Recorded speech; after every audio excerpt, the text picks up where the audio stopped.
Hello, everyone, and welcome to another episode of Getting Hammered. I am your host, Mary Catherine Ham. I'm here with my co-host, Vic Mattis of the Washington Free Beacon. We are your morning show for any hour. There's so much going on in the news. We got polls. We got foreign policy. It's going to be a good time. But before we get to that, I got to check with Vic on how things are going. How's it going, Vic? Hello, Mary Catherine. Doing just fine. We had a lovely Mother's Day. We surprised Kate by taking her out to the countryside to Middleburg, Virginia, wine country. My son was driving. He did perfectly fine on the highways and byways and circles and things like that. There were a lot of cops out. So he did. She pretty much figured out that we were heading there and not to like Aldi or Winchester or somewhere else. And then we had a lovely brunch-ish dinner. It was like a 1:45 late at the Red Fox Inn, which is a lovely place. And I had a honey glazed fried rabbit. Oh, wow. Yes. With the ears? I went with the game. Like the full Chinese restaurant duck. But with the duck. You see the Chinese. Yeah, it's got that. You know, the head is there, the feet. No. They mercifully did not include that. I remember when I was in... So much for authenticity. I know. When I was in Germany or Austria, I'd go to sometimes the supermarket, and behind the glass, they would have rabbit, and it was already skinned, but it was still whole. So, you know, it's staring at you, but like flayed from the Game of Thrones. It was it's kind of horrific. We're starting strong today. We are. I've had rabbit before, so I think it's quite nice. It really is like chicken, especially when it's honey glazed fried. It was quite delicious. The only thing is the bone configuration is different. So you're eating it, expecting certain, nooks and hinges and whatever joints. And you're like, wait, what is this doing here? Oh, wait, of course. I don't know if I could kill one because they're so adorable, but I'll tell you this. They're really cute, yeah. I would say the big ones would be easy because not the little ones are so adorable, but the big rabbits, and as you know, they're everywhere. Yeah. Especially these days. I mean, they just keep on reproducing. They're like rabbits. Oh, sorry. One quick thought I had while having this, which was Thomas Keller, the famous chef, tells a story about deciding to put his money where his mouth is, if you will, and deciding that, rather than order the rabbit, he was going to do it himself. Okay. And he botched it, and it was so traumatic because then the other rabbits know what's going on, and there's all this screaming. I mean, it's really horrible. And then I remember relating this to the late chef Michel Richard, and he looked at me and was like, "Ugh, give me a break. It's so easy." He said, "It's so easy." He says, "All you need," he says, "you just need a rolling pin and bop." He would say, "Bop." On the head, you tack it on the wall, you take the eyes and you just drain it. It's so easy. It's so easy. And I just looked at him like, I'll take your word. He just alpha Keller. Yeah, he did. Totally. Mary Catherine, how was your Mother's Day? Well, I did not bop anyone or anything with a rolling pin on that day. I had a lovely Mother's Day. By the way, can I just reveal a bit of ignorance? I know that there's a very famous novel called Watership Down. Oh, sure. That features rabbits. Yes. And I have literally no idea what it's about. And now I'm thinking I should it's one of those gaps in knowledge where I'm like, why haven't I ever looked this up? I just know Watership Down, rabbits. Yeah. And maybe I'll look into that. Maybe it's an adventure book, right? And well, yeah, it's tribal, it's territorial, it's different rabbit clans, warrens, if you will. Okay. So, it's not quite Animal Farm. I'm just really pulling this out of my because could I read it to my kids? Could it be? It's pretty. I think some of the themes are pretty serious in it because I know it was offered to my son's maybe 8th grade reading suggestion. Okay, so I mean, longer. it's not like Happy Fairy. It's not Peter Rabbit. Okay. Right. I kind of assumed it was more serious than that. Okay. But I will correct this ignorance. Yeah. I'm sure also listeners are yelling and screaming at me right now because I'm basing it on the cartoon. Okay. I'm going to figure it out. I didn't read them. I saw it's just one of those things that like every now and then my brain says, you don't know what that is. And it's very famous. Yeah. So, okay. Yes. I'm going to reveal yet another mark of shame Yeah, because you reminded me of it when you were talking about the cops out west as you I were have driving out many, there. but yes. I got a speeding ticket when I was on my way to chaperone that field trip out at Luray Caverns. No. Well, from the camera. No, I didn't get pulled over. Oh, From the camera. Do you? a camera on where? Like a local camera Yeah, just a local one. in Virginia. Can That's you shocking. guess the kind of speed demon stuff this mom was up to out in Yeah. just outside the Beltway? Let me tell you, 25 and a 15. No. I Wait, got a hold ticket on. for 25. 15's not even a thing. For the sake of our local listeners, can you tell us where this 15-mile-per-hour speed limit is? It was whatever town is closest to Luray Caverns, and I went downtown. Wow. That's a racket. They would, you know what? I'm surprised they didn't actually pull you over and put you in the clink Yeah. overnight. Honestly, I you want know? to drive out there for my court date and be like, "Hi, Yeah. hi, really?" That's going to be my defense. They must really. They must get so much revenue from that. I'm sure. 15. It's amazing you were only driving 25. It actually is. Okay, so I guess I should get amnesty for Mother's Day. You should. But we had a lovely Oh. Mother's Day. We took the whole family out to Steve's parents were in town, and we took the whole family out to breakfast at Nice. there's a lovely little family-owned one of these like family-owned restaurants that serves like a wild variety of foods like Greek, Italian, and Yes. American breakfast food, like Yes. all Yes. and it's all Yes. good. Yeah. It's all solid.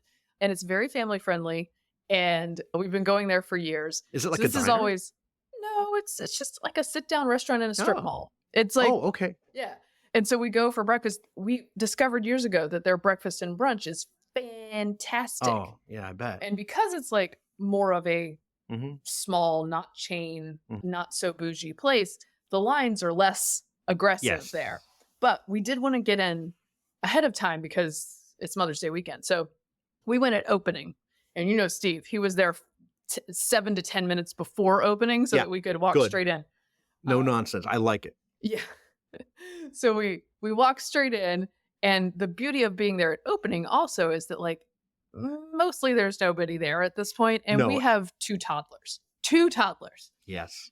So we get them food in short order or short-ish order. Not short Yes. enough actually because I forget what kind of a D-Day operation it is when you have little kids at a restaurant. You got to go early and you got to Yes. make sure they have stuff. You know? and you have like a 40-minute clock at best, right? You're like Yeah, the clock is ticking. Yeah.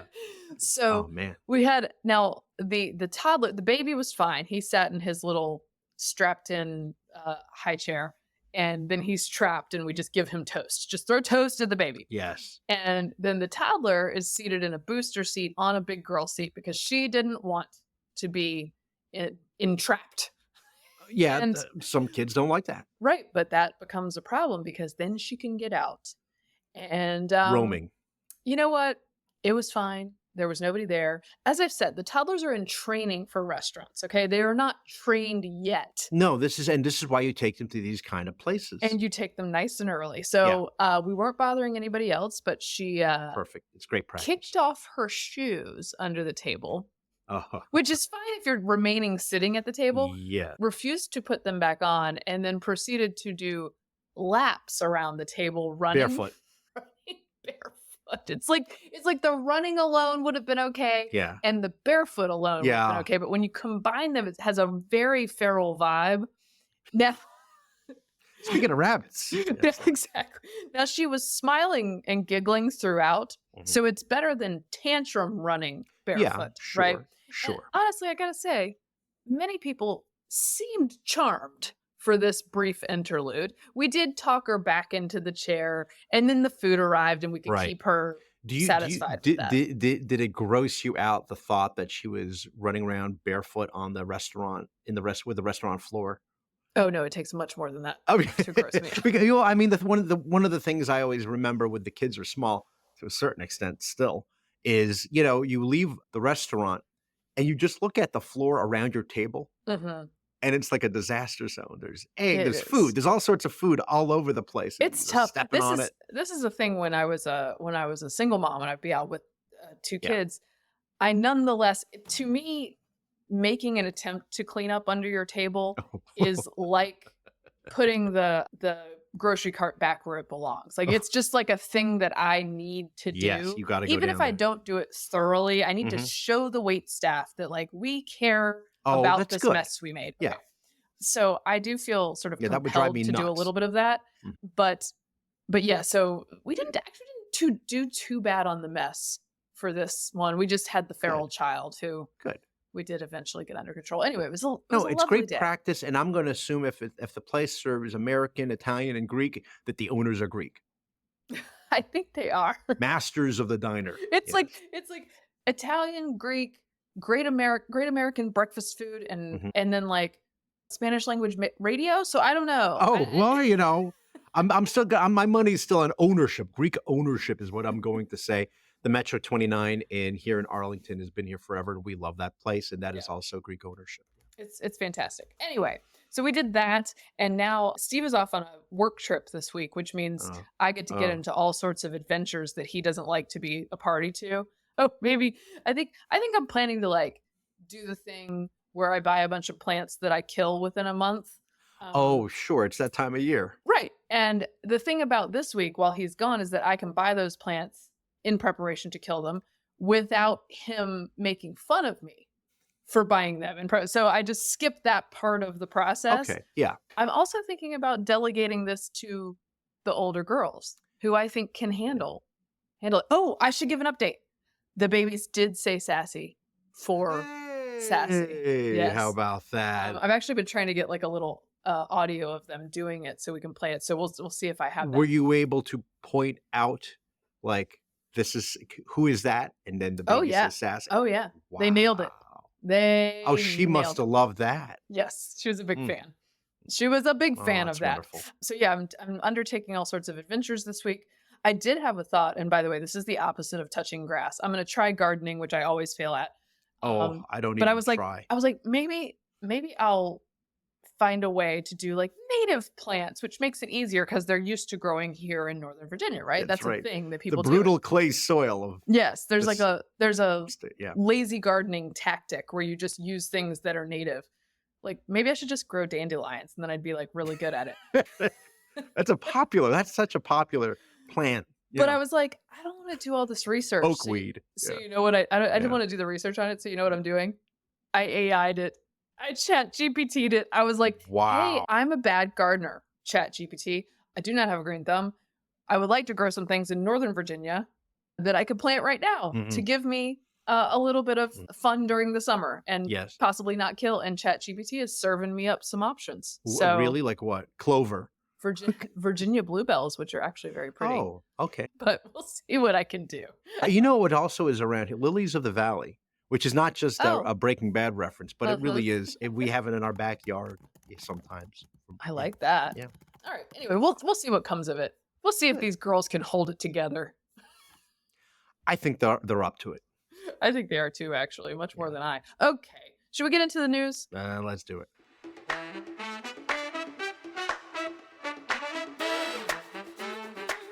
Oh my gosh, speaking of holding it together, it's not the Biden campaign in ye old battleground states. Yeah. So let me just read you the New York Times headline because it's so very telling and it must have hurt just to print it. Trump leads in 5 key states as young and non-white voters express discontent with Biden. Ooh. Yeah. Can I tell you that the world in which young Black and Hispanic moderate voters are most aggressively turning Trump is a wild timeline. And I would also like to say once again to all the Trump voters, I have not been a supporter, but I have to say when I'm wrong, and this is a thing I was wrong about, which is I thought that the 2012 autopsy by the RNC of like basically appealing to minority and working class voters instead of not or aggressively turning them off. I thought that would like yield results. And it turns out Donald Trump yields results. And it's a very, very, very different tactic, which by the way includes a lot of like populism that I don't necessarily agree with, but that speaks to more working class issues than the old message did, Yeah, right? he But did not I was abide really by that wrong. autopsy. Yeah, he did not abide No, by that autopsy. he's the opposite of the autopsy. Yes. And So yet, here we are. his fingers are on the pulse of Apparently. real America. No, I mean, he really knew like how to tap into this. I mean, there's this again, the Democrats make this mistake as well, which is, oh, we need to be very, in order to court the Hispanic vote, we need to be like pro open borders. No, not at all. Yeah. A lot of the hardworking Hispanics who are here in this country, No, they're they're like, not fans of that. we gotta secure that border. Yes. We have jobs. We're concerned about crime. You just can't let everybody in.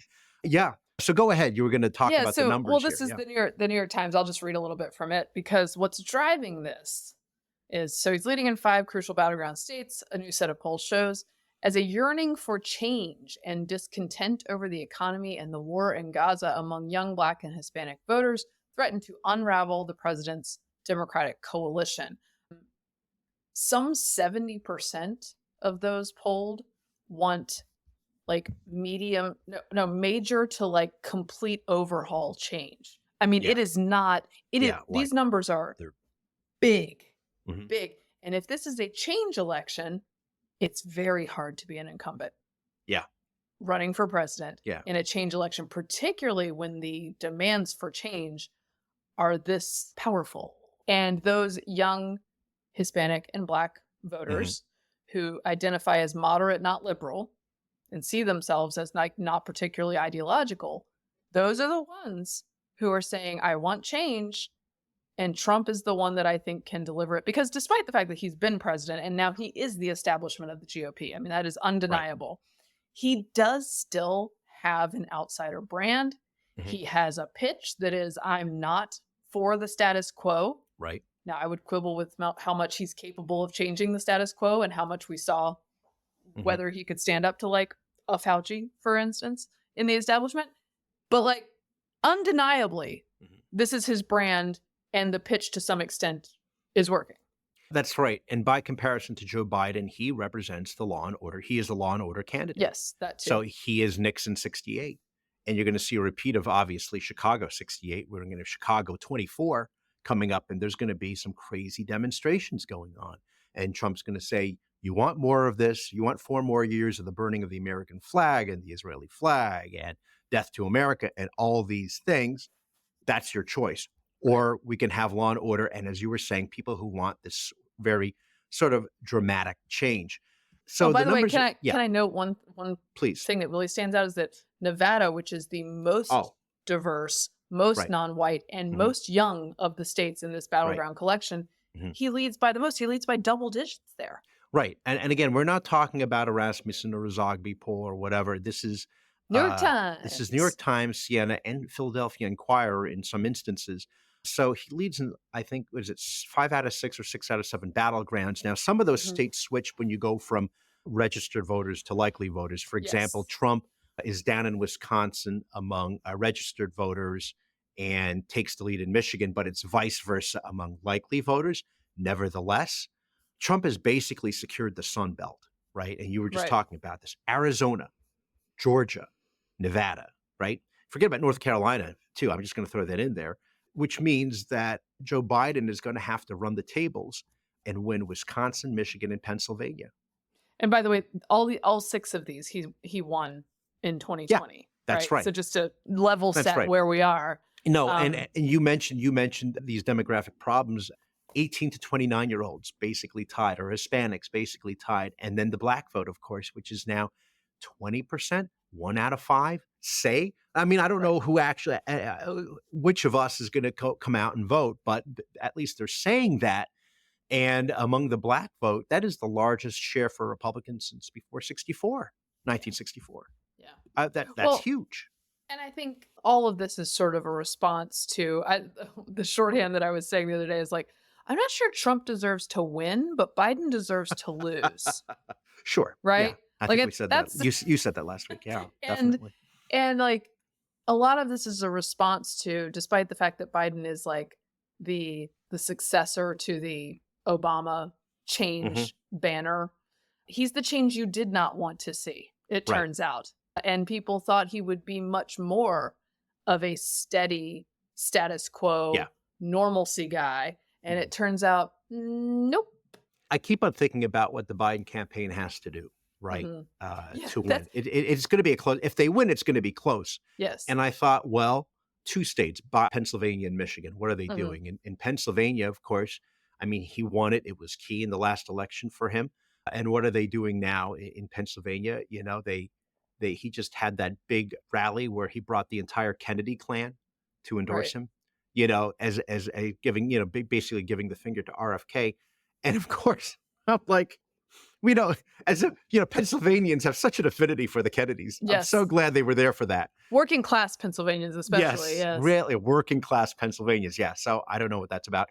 And then the other one is, of course, Michigan, because he has this problem with, you know, Muslim Americans versus Jewish American voters. And he's trying to you know, thread that needle, and with everything that's going on. We can talk about this later in the Middle East. That is a problem for him. And I thought to myself, he could still win Michigan, but it would be like, great news. I'm going to get, you know, the Democrats to support me and I can win Michigan. All I have to do is say from the river to the sea at every rally. Oh my God. You know, that's it. Maybe that. I promise to cancel Iron Dome. You know, maybe that's what it'll take. But then again, then he loses the other side. Yes. It's a complete mess for him. It is a complete mess. I mean, the thing that jumps out to me is like, which of these candidates would you rather be right now? And the answer clearly, resoundingly, against all odds, is Donald Trump. Yeah. And this is, by the way, this poll, the last time they did battleground states was in November in this poll to have a level set before the trials started. Yeah. The trials, of course, being the Biden campaign's campaign. Yeah. They're riding on that. They're riding on that trial. And the media's, with the media's support. This poll was happening during the last several weeks when the ridiculous Alvin Bragg, Stormy Daniels trial is on TV, on cable news, 24/7. nonstop, is being covered all the time. By the way, I was just looking into more details about how this trial came to be. Oh. And like, because you forget, even I, who have to read about this all the time, forget exactly the ins and outs of these things, no pun intended. And please give us the blow by blow. Sorry. And it is crazy how ridiculous the charges are, the way that they made them avoid the statute of limitations, the fact that there has to be a crime at the base of this that they have yet to mention. Like Alvin Bragg is like, no, we promise there's a crime underlying there's a crime all that of they're this. going to reveal to us in the middle of the trial, because that's how it's done. I don't know if you know that, Mary Catherine. And then due process, you now have 5 minutes to respond. I feel like there is something in the fundamentals of the republic that says you're supposed to know the thing you're being accused of. It is so bizarre, and I have a lot of thoughts on that, but I just want to say before that, just one more thing about the campaign, the polling numbers that are done, which is they're going to say, of course, polls are I don't believe in polls, are just a snapshot. No, the only poll that matters. They're going to unskew the polls. Yeah. Remember that movement? Yeah. Unskew the 2012 polls. Romney, which I was a victim of unskew the polls. Yeah. Marked unsafe from unskew the polls. No. You have to be careful about these things. You gotta be careful. Just like I should throw this in too. Just like you should be careful about that giant rally you saw for Trump in New Jersey. Oh, yeah. Look, again, which candidate would you rather be? The one who feebly stumbles into a Wawa and nobody blinks an eye or says anything to him? Sheets, Mary Catherine, come on. Yeah. Or would you like to be the guy who can go to New Jersey and have tens of thousands of people there? Obviously the one with tens of thousands of people there. But But those rallies can be fool's gold. So just be careful with that. Yes. Partly because, and this is important, in the New York Times Siena poll, you see that Trump's numbers go down with likely voters and they go up with registered voters. So it's the more committed you are, or the more committed the pool is to voting, the less likely to be a Trump pool. Right. It goes even higher for Trump when you get to non-voters and non-registered voters. People who are not invested in this process are wildly pro-Trump. So the question is, you might have a lot of those folks out at that rally. And unless someone is doing the blocking and tackling to get those guys registered and get them Mhm. out to the polls and tell them how to do it, They're just gonna. it ain't going to serve you. I think they're fired up. And it's interesting because Trump does not have a lot of time on his hands to do a lot of campaigning. Right. As you mentioned, he's winning. The more time he spends in the quote unquote icebox, as he calls the courtroom, Mhm. the better he does because he doesn't It's have a chance to true. talk. But that campaign rally that he did in Wildwood, that is deep red New Jersey. Yeah. Right. And obviously, New Jersey has not voted for a Republican for president since 1988. But those people, I think, were fired up. I mean, it was packed. I don't think they were there just for the Zeppelis, although they're very good. Oh, but and then he's back in doing and then he goes back into the courtroom. But great location right by the rides. Those are very popular rides. It was quite a crowd he pulled. A couple more notes about this New York Times Siena, just because like this is gonna be a big story Mhm. until there's another battleground poll, because it is cutting against many people's assumptions, right? But particularly media assumptions, right? That all of this was going to tank him, that talking about Stormy Daniels all the time was going to Wile E. Coyote, we finally got him, Vic. Yeah.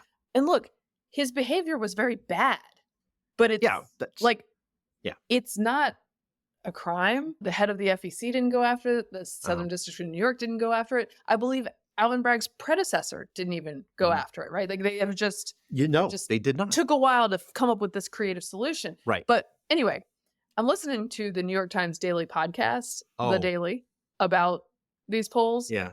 And Nate Cohn is explaining them to the host, Michael. And Michael's concerned to panicked tones throughout the podcast are remarkable. Like, because it befuddles them. How is it that he's doing so well when we're trying to put him away? I know. Yeah, how does that? How come he's so popular? Can't they see that these charges? There was an NDA. Yeah, that's illegal. No, NDA. it's not.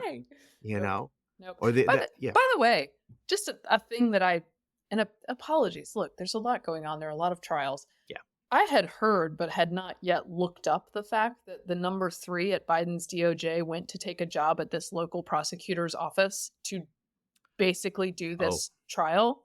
That's real, Vic. Yeah. That's real. Yeah. He took a slight conflict, you're saying? Are you suggesting? Well, I'm just saying that going from number 3 at the DOJ to a local prosecution office is not the trajectory that guy that position normally takes. Right. And it seems interesting that one would switch to this. And it suggests that there's something larger at play here. You want to talk about a conspiracy. The prosecution, I should say, they're talking to the jury and they just keep on throwing out conspiracy, fraud. And in fact, it was like yesterday's trial or the day before for our listeners, where it's like the last thing the prosecution said was Donald Trump participated in the conspiracy. Oh my gosh, conspiracy. And those conspiracy and fraud are real charges. The problem is he's not being charged with that. No. Well, and then they've got falsifying business records. That's everyone. They need to focus on that. So this whole discussion about how does the catch and kill work with the National Enquirer and the $130,000 that Michael Cohen paid to Stormy Daniels. Oh my gosh, and hush money. What do you get for hush money? 20 years? I mean, oh wait, that's not illegal. Well, and then you've got Stormy Daniels up there explaining how intercourse works when really you just need an accountant. Yeah. Like this intercourse. What are you talking about? By the way, Matthew Colangelo is the name of that former senior Biden Justice Department official who just, on a lark took this job with the Alvin Bragg office. It's so ludicrous. It's like it's pushing me, Vic. It's pushing me. No, I think it's actually bad to use the legal system for this. I think it's bad. It's a 1-2 punch between this and everything that's happening in Israel. For a lot of people, I think in the middle, they're like, what is going on here? And so it frustrates them that, they're looking at polls that show even if Trump is found guilty. And I think he could still be found guilty because of this jury Oh, for from sure. Manhattan. They're going to be like, yeah, I think hush money, your NDA, yeah, conspiracy. your only hope is one stubborn person who's just like, I don't know, man. This seems like a lot of made-ups. Right. And as I mentioned, that's what the pundits are saying. Sadly, all it takes is one person. Oh, is that how the system works? Yeah. So, I mean, again, and the big story of the last few days was Michael Cohen taking the stand.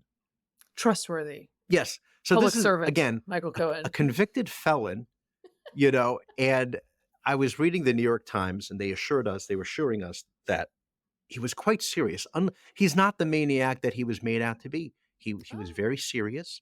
And another pundit, whose name sadly escapes me right now, was assuring, viewers that this is the real Michael. What you're seeing now, this is the Michael Cohen. He's telling the truth. Okay. He's telling not the one before. Mhm. This is the one who is telling the truth beginning right now. Now, Yeah. you can trust him now. No, I mean, again, it is insane because what is the crime here? Because this whole long discussion, the salacious details in the story about the National Enquirer, and it's just a matter of taking Michael Cohen's word for it. And I think Trump very smartly, when he was recorded, doesn't he say something like, you know what to do, or just do it? I mean, he's like, again, the guy ran casinos in Atlantic City. Come on, he's no dummy. So, I mean, what they're trying to prove again for our listeners is that the hush money was done with the intent to prevent his losing an election, and that it had nothing to do with his care or concern about his family. Okay. But again, we say it can be both. Yeah. Try to prove that beyond a shadow of a doubt, but we'll see. My. Well, given all that, you would think that Joe Biden might be leading in more of these states, but here we are. And that's the thing to me about Biden is, does this look like a candidate who can change the trajectory of a race? Because the trajectory of the race, now, obviously the outside influence of a conviction for Trump, maybe that could change the trajectory of the race. Although I'm somewhat skeptical. No, not for this particular case. Because I don't think that people are processing this the same way that people watching it every day are. And I think, honestly, there's been so much legal news about Trump that it all sort of melds together, and it's been baked into the cake, which is a very hackneyed phrase, but that's one that applies here, that's all been baked into the cake. Who knows? Yeah. Maybe it will change people's mind, but I don't think Biden's not changing people's mind. Biden's not going to go out there and barnstorm. No, and no, it's not getting any better for Biden in that way. I mean, the campaign is only going to have to ramp up more, and that's going to, zap a lot of his energy. If Trump ends up having to spend any time in jail, I think that would actually fire up a lot of voters and people who think, wow, he knows what it's like. He's been in there. He's, and Peggy Noonan actually talks about this in her column. And, I mean, that could seal the deal. Also, dare I say that jailing one's political opponent in the middle of a presidential campaign is not a pro-democracy move? It doesn't feel like a pro-democracy move. Do you think anybody in the Biden campaign is thinking it might not be a good idea if he's found guilty and sent to jail? Or do you think that they're all in on this because they think this? Because again, if they live in that little echo chamber where they're watching the late night talk show hosts and Jimmy Kimmel and Stephen Colbert, they're like, yeah, send him to Rikers Island and he becomes somebody's bee and whatever else. It'll be so wonderful and yay democracy, and everybody loves that. And it befuddles democracy them. is when Trump drops the soap. That's democracy. No, I mean, they can't wait for this. And I'm like, I don't think it's going to play that way. I think that the reason that the Biden White House is making a bunch of bad decisions, including on Israel, and that they can't get out of this loop, is because they all believe these things and no one believes anything different. Oof. And no one's willing to say that some of these things might be problems. To that point, Axios today, which is always getting scoops from the old White House. Yeah. President Biden doesn't believe his bad poll numbers, and neither do many of his closest advisors, according to people familiar with the matter. Why it matters. The dismissiveness of the poor polling is sincere, not public spin, according to Democrats who have spoken privately with the president and his team. That bedrock belief has informed Biden's largely steady as she goes campaign. It doesn't go. It's not Well, going anywhere. steady as she goes into the iceberg. It's tied up at Yeah. the dock, guys. Even as many Democrats outside the White House are agitating for the campaign to change direction, given that Biden is polling well behind where he was 4 years ago. I mean, if you're that committed to the idea that the New York Times Siena poll, which we have seen lose, they've lost ground among non-white voters Yeah. for years in this poll. Right. And they still think, even though it's coming from the New York Times Siena guys, that it is a fluke. Yes. That doesn't solve the problem. You can't shift gears that way. Do you remember, Mary Catherine, after I was thinking about this, because Biden has now not led Trump for a very long time, right? Mm-hmm. Trump has been consistently in the lead, even if it's only been by 1 or 2 points in a number of these states. I was going to say, let me clarify that. But Biden has not really improved his position. Do you remember the one time where they thought this is it? He's turned it around, was the State of the Union. Yeah. And do you remember all the gushing Mm-mm. of this was so amazing? And that Take speech, that. he knocked it out of the park. This is it. He turned it around. It's over. And now it's like, does anyone remember that State of the Union? So, yeah. This is a quote from a recent West Coast fundraiser and swing last week for Biden.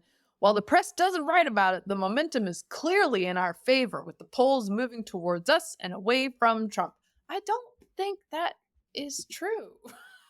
No. That's true. That's something that would have been fact-checked back in the day. Another important point, because I love to rain on everyone's parade. Trump's mojo, such that it is, as has often been the case, does not translate to the Senate races in these battleground states. So that's an important thing to consider. Oh. It seems like many of these voters who would go Trump at the highest level, and this is opposite of like maybe what I would assume, which is, well, particularly among suburban moms, you might get some R voters on the Senate, but not at the top of the ticket. It looks like a lot of these voters would go the opposite way. Yeah. They're not terribly ideological. They've got a Democrat in office. They're basically fine with that, and they're seeking change at the top. And it's not going down ticket. Yeah, no, if you look at 2020 or 2022, where a lot of times, especially in 2020, there were a lot of Republicans who were leading, who were way ahead of Trump on the ballot. Right. You know, and they were pulling in more votes than Trump was voting in 2020. But those things have changed. Now Trump is way ahead on that. And in fact, in some cases, as you were suggesting, the Republican, like, for example, Kerry Lake in Arizona, not doing as well as Trump. And as a result, you don't hear a lot of Trump talking about Kerry Lake. Right. As a result, but there are other, again, the Senate Democrats have a lot of territory to cover. Oh no, it's a very good, as they say in the biz, it's a good map for Republicans. Yeah, they don't have to defend as much, and there's a lot of things ripe for picking off. Right. And Senator Virginia. Daines has done a great job. Yeah. He's in charge of recruiting candidates and has done a fantastic job doing that. By the way, if it's a change election and you're in Maryland and you're the Democrat running against Hogan. Larry Hogan's over here like, hey, I'm not scary, but I am not a Democrat. Right. And Maryland had and even though it's not often, it's been a while, in fact, since a Republican has won the Senate.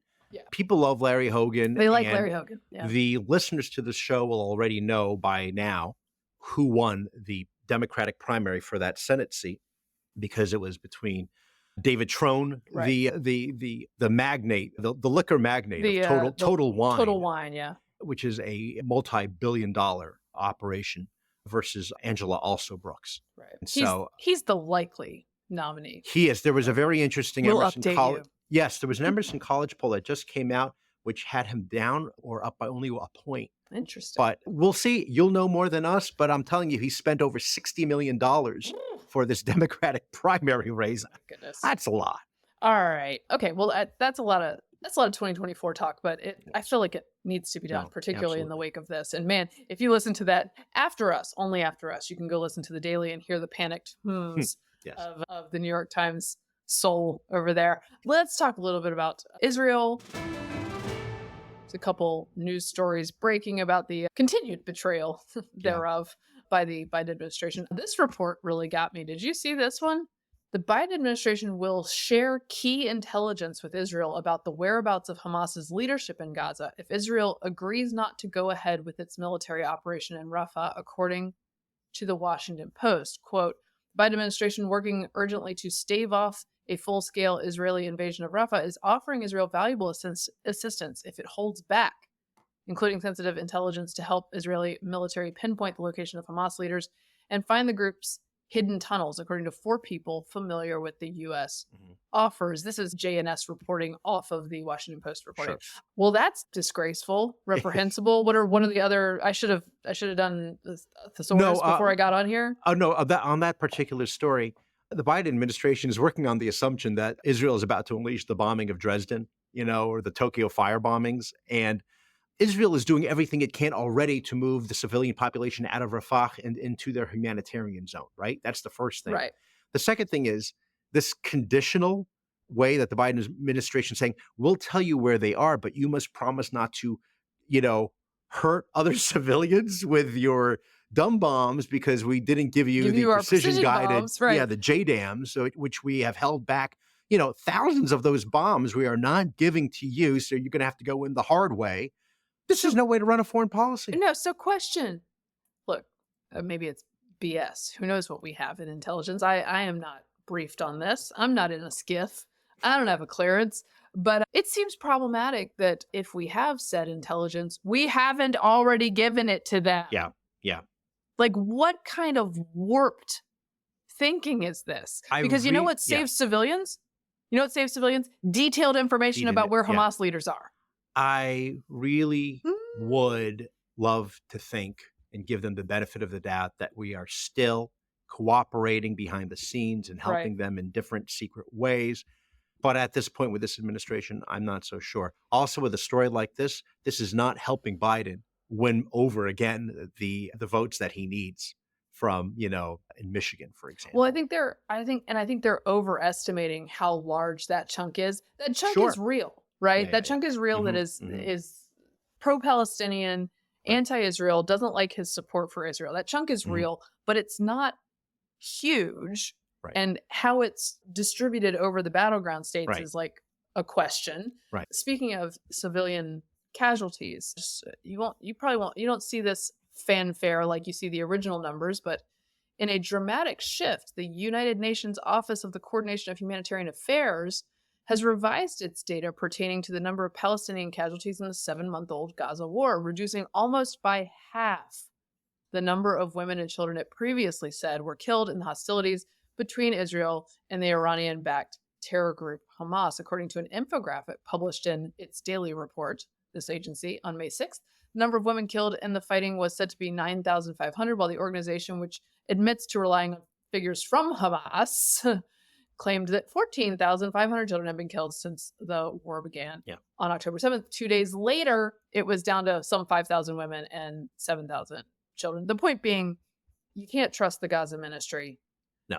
The IDF does an extremely tough job in trying to minimize civilian casualties, even though, by the way, under international law, every single civilian casualty is on Hamas for hiding among civilians. That's international law. Yeah, it should be on them. People should blame them for making these innocent, civilians, turning them into martyrs, as they call them, all martyrs.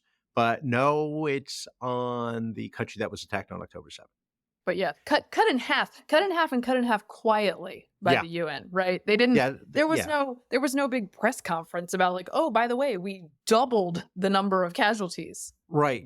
Thanks to their sources at the Gaza Media Office and the Ministry of Health. Do you remember after some of the bombings, Hamas, or I should say the Ministry of Health and the Media Office immediately produced a list of every single person that was just killed? That's amazing. Yeah. And so fast.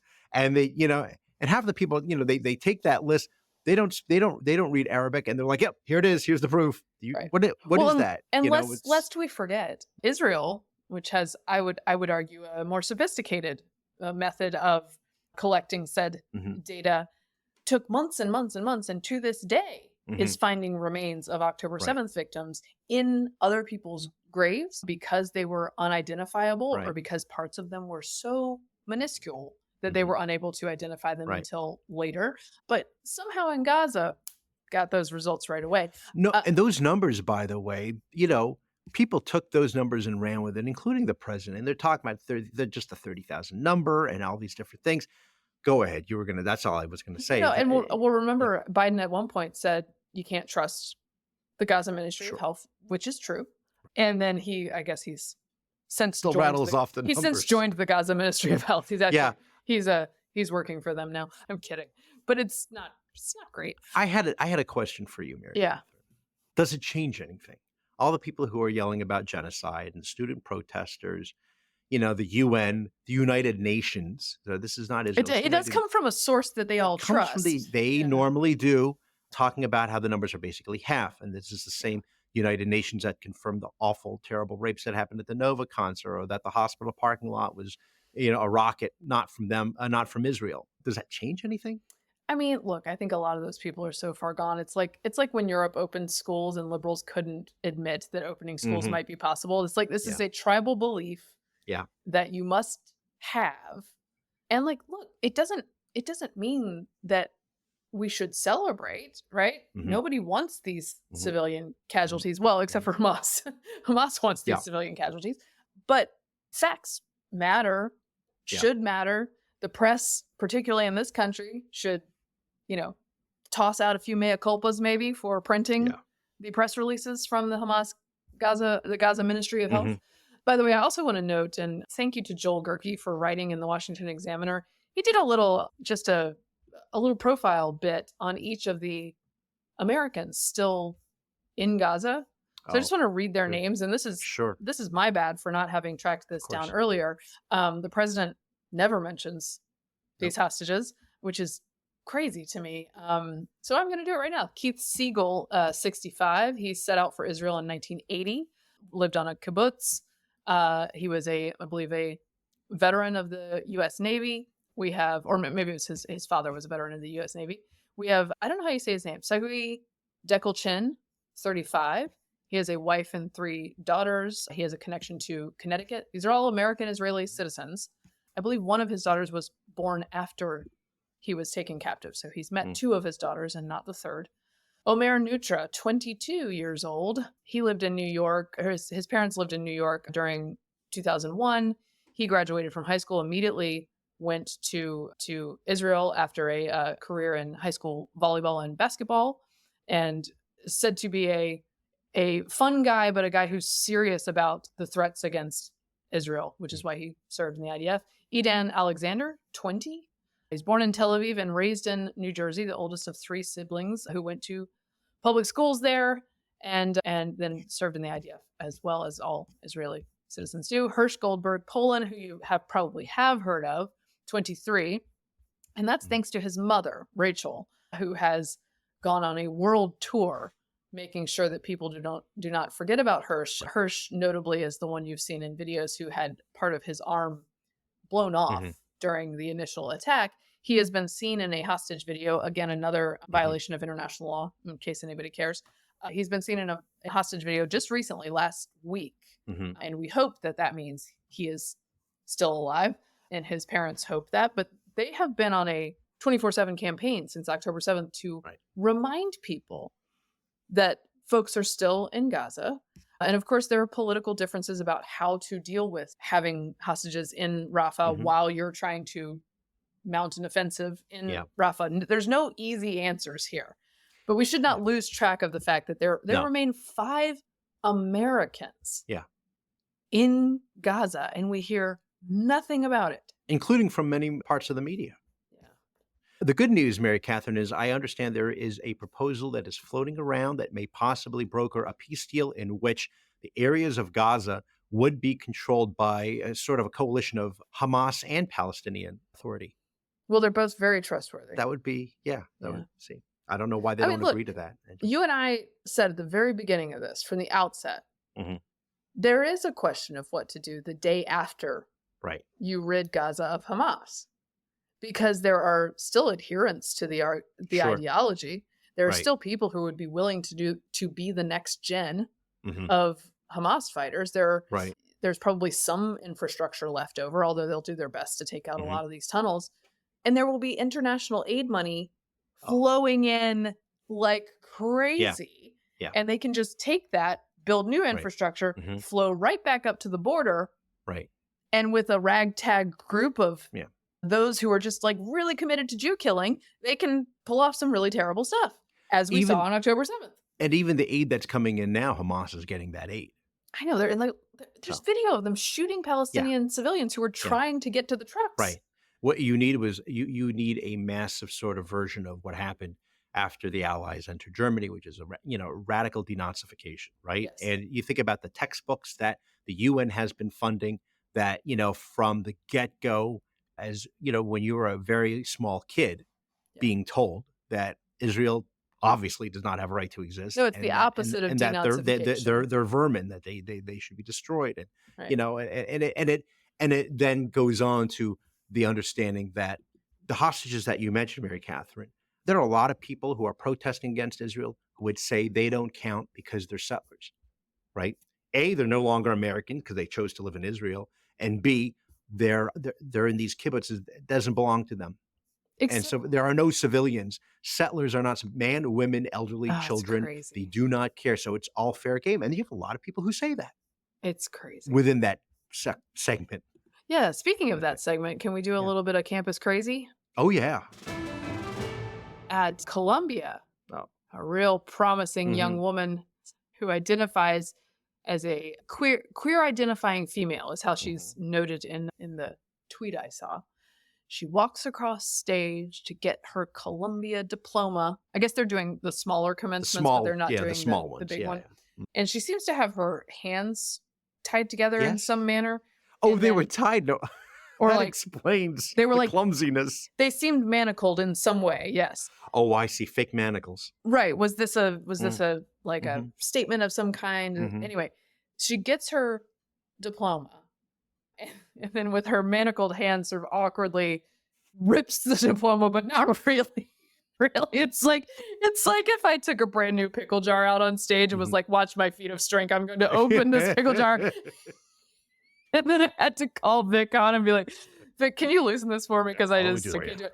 That's what it was like. She's like quickly but feebly half ripping this thing. Okay. It was Yeah. supposed to be a very dramatic moment.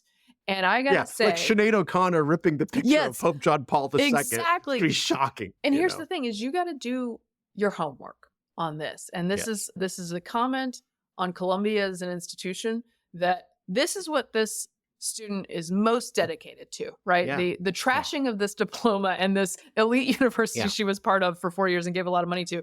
This is what's she's so dedicated to this, but she couldn't do like 3 practice rounds of ripping something in her room with manacled hands. Like just you got to prep for this. I know it's finals week, but like fit it in. I didn't realize until you just pointed out that she was semi-bound, Yes. which is why that explains the clumsiness But of it it. looks like with twine or something. Yes. It's not, No, it's not zip ties. The 2 things. One, she did not look well.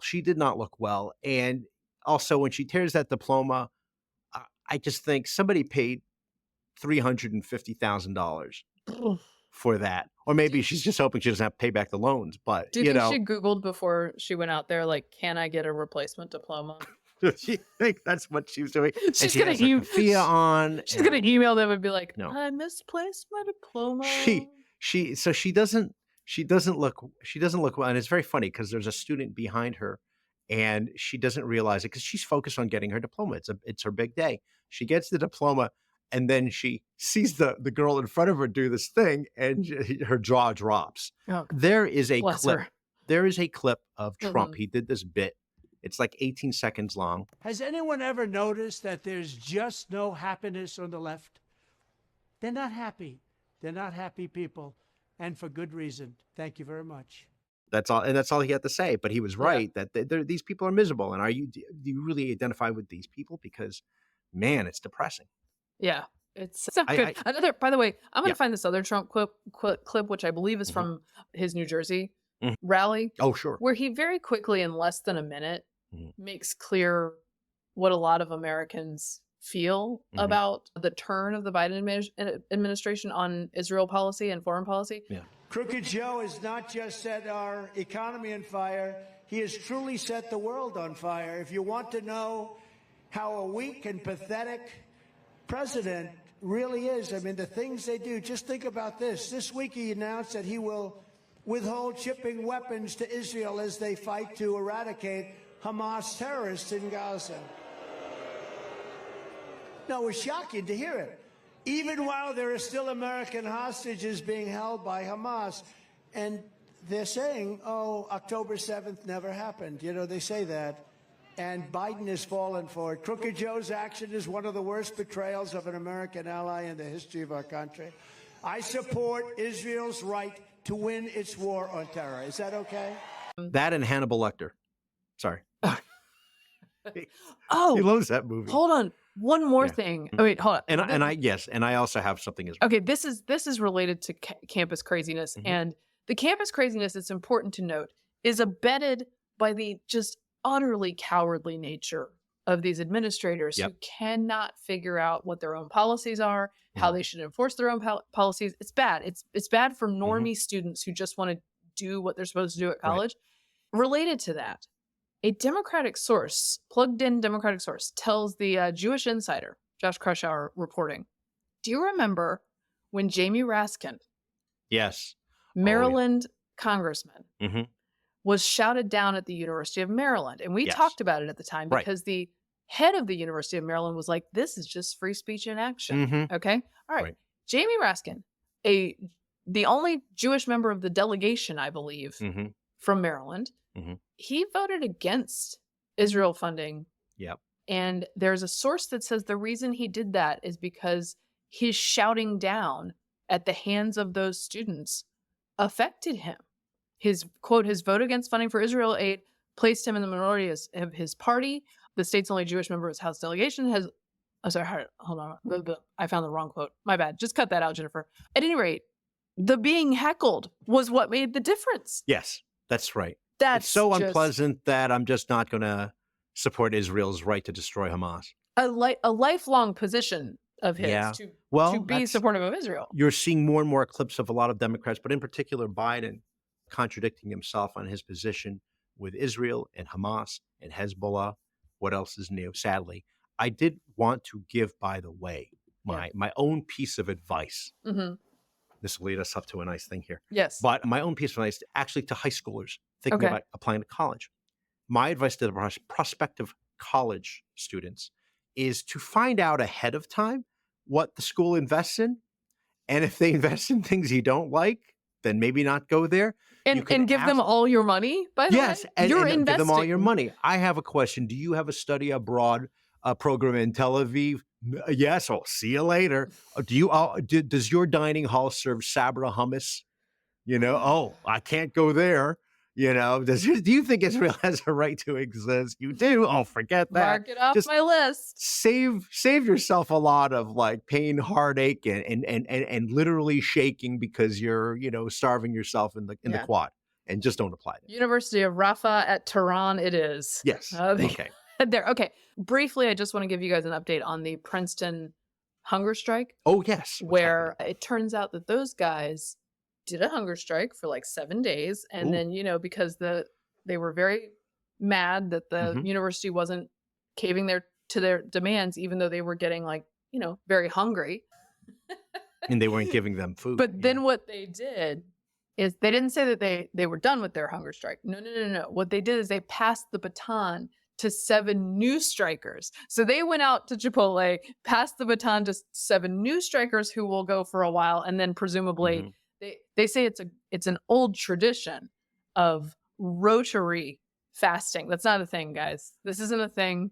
Yes, some of those people are on Golo and Noom. I think that's what they're doing. So it's I'll just stay here. You're just intermittent fasting, guys. Yeah, anyway, okay. Like I'm doing right now. I mean, it's just these people are losers. They go to very competitive, extremely selective Ivy League institutions. They do. So I want to speak up for Duke University for this reason. So there was a big news story that dozens of people walked out of the Duke University commencement, which was held on the football field in Durham.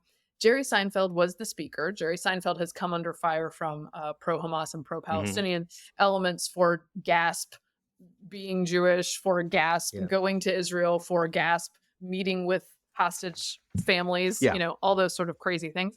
Believing they have a right to exist to defend itself. So about 30 students walked out of the Duke commencement They were mildly disruptive. It didn't last long. Apparently, they went outside the stadium and they were able to protest there. And the people inside the stadium were allowed to enjoy Jerry Yeah. Seinfeld's commencement, and everyone moved on I with their I lives. Now, assume that they walked out before he spoke.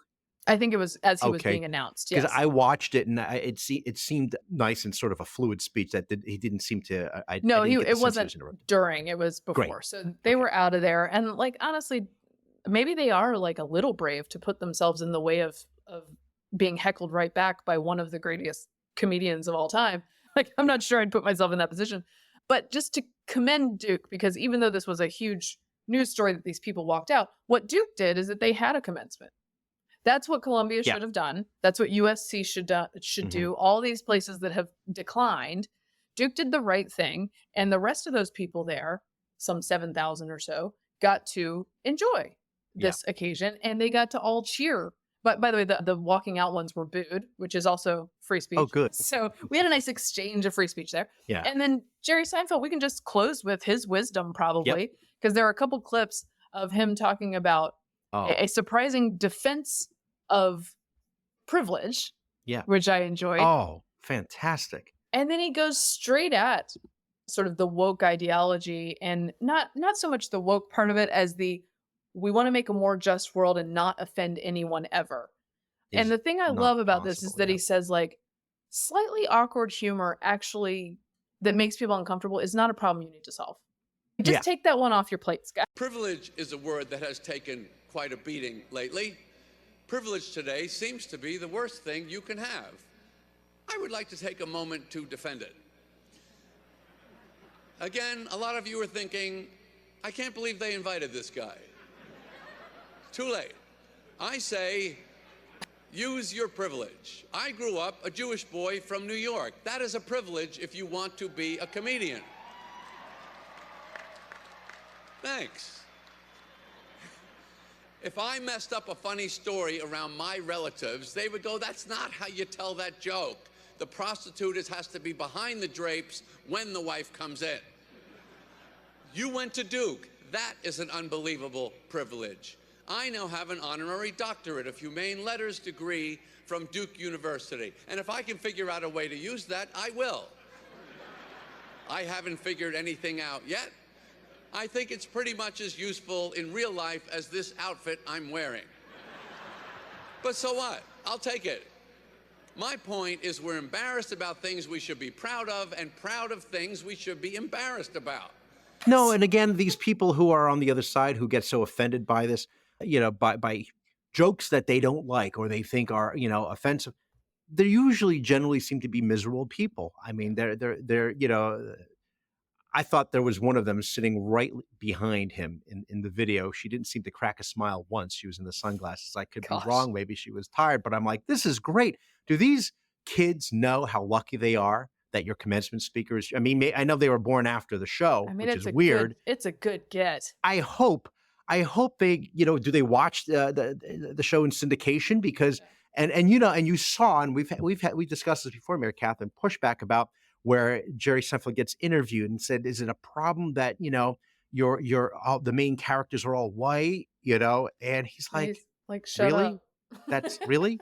Again, and yeah, these kids are so lucky because I mean, they could have gotten Anthony Fauci, Rashida Tlaib, Whoa. Oof. No, it's Yikes. great. And again, he says, that we're embarrassed about the things that we're proud of and proud of the things we should be embarrassed about. Very funny. Yep. Forget passion, go with fascination and finding work you love. I love He it. says it's possible. He says it actually is possible. And I thought about it. I listened to him yesterday and I thought, it's like when I was young and I worked for 20 years at the Weekly Standard, and I never thought for most of that time, not all of that time, that going to work was not work. Right. I was just I loved it, just going in, and I didn't mind staying up till 2 a.m., on deadline days because we're putting this magazine together and Yeah, you're it was surrounded by great and was- funny people. It was a good time. I will say there's Yeah. something to be said for we came up. I hit the very tail end of like print viability, Yes, basically. Yes. And as a young newspaper writer, I had to put pages together. I had to Yeah. physically walk Yeah. pages to like the pneumatic tube where Yeah. you send them down to the press and all that. That's There is great. something the camaraderie is great of Mhm. putting together a physical product Yeah. that has to be done at a specific time Yeah. and the kind of environment that breeds. And it was very enjoyable Right. for me as well. And then I went to look the back standard, fondly. which was the same thing. Yeah, I look back fondly, and I related to that, and I can, we urge people, kids, to also, find something you like. Anyway, All right. that wraps up this episode of Getting Hammered. Remember, you can subscribe to us on iTunes, Google Play, and YouTube, and you can follow me on Twitter at Victorino Mattis. I'm at MK Hammer on Twitter, at MK Hammer Time on Instagram. I'll try to find a recording of those babies saying sassy. Thank you for getting hammered responsibly. Take Jerry Seinfeld's advice, not that chick from Colombia. I think that's my life lesson. That's my commencement. This has been Nebulous Media Podcast.